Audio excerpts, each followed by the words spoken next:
vamak e lei sing nun hi chung kim te a len lain mo dan zo lo om lai sang vanga thafam dai rian chang mai Israel leng ten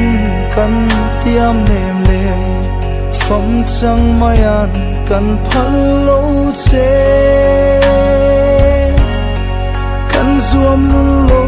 dam lai sing nun zua tel lova kan mang tu hi rung lung ni thai sei choi leng te kan vai khua a sei do ne kan phal thei lo dai rial sanga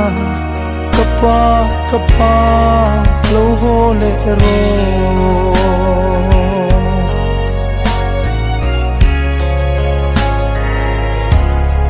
dam ten ile le nan ti dam narun bel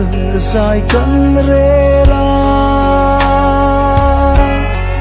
o thei ni se nei lung khongin idam nan sen kan hua ma sin shin mi dan ruan chang si lo mo lung lam vaya run lam beli chun ni aliam tlai khua varin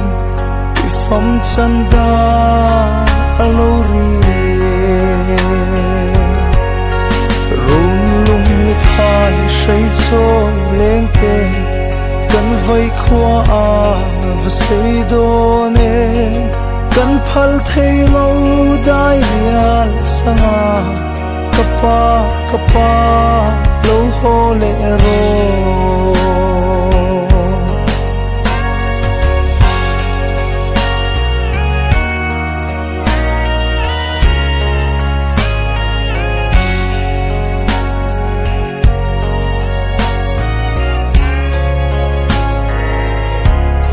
chal ro maya lo zam le ta chu apui vào ten vul zayan re nun hlui ro vul ni om lo don lung ruk shil a hai luai mariak ten e kan run belin isulin nu ikut suak le ihlim tha kan san to te hi mitui nen e kan thlir vong vo run lum ni thai sei cho leng te kan vai khua a va sei don e kan phal thei lo dai rial sanga kapa lo ho le ro